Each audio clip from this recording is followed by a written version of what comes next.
Tilapia মাছের বিরুদ্ধে যুদ্ধ ঘোষণা করেছে থাইল্যান্ড। এই মাছের একটি প্রজাতি খুব দ্রুত থাইল্যান্ডে ছড়িয়ে পড়ছে। এর আগে কখনো এমনটা ঘটেনি, আর তাই এই মাছের বিস্তার রোধে মাঠে নেমে পড়েছে দেশটির সরকার। জানা গেছে দ্রুত ছড়িয়ে পড়া এই প্রজাতির তেলাপিয়া ব্ল্যাক চিন তেলাপিয়া নামে পরিচিত। এটিকে থাইল্যান্ডে তেলাপিয়ার সবচেয়ে আক্রমণাত্মক প্রজাতি হিসেবে বর্ণনা করা হয়ে থাকে।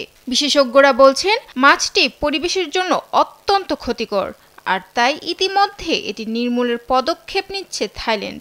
বিবিসি এক প্রতিবেদনে জানিয়েছে, ব্ল্যাক চিন প্রজাতির তেলাপিয়া মাছ থাইল্যান্ডের অন্তত 17টি প্রদেশে ছড়িয়ে পড়েছে।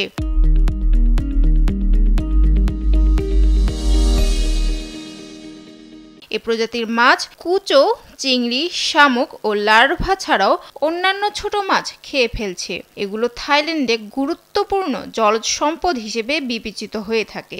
থাইল্যান্ডে এসব জলজ সম্পদের বাণিজ্যিক চাষাবাদ হয়ে থাকে। সে ব্যবসার ব্যাপক ক্ষতি করছে তেলাপিয়ার এই আক্রমণাত্মক প্রজাতি।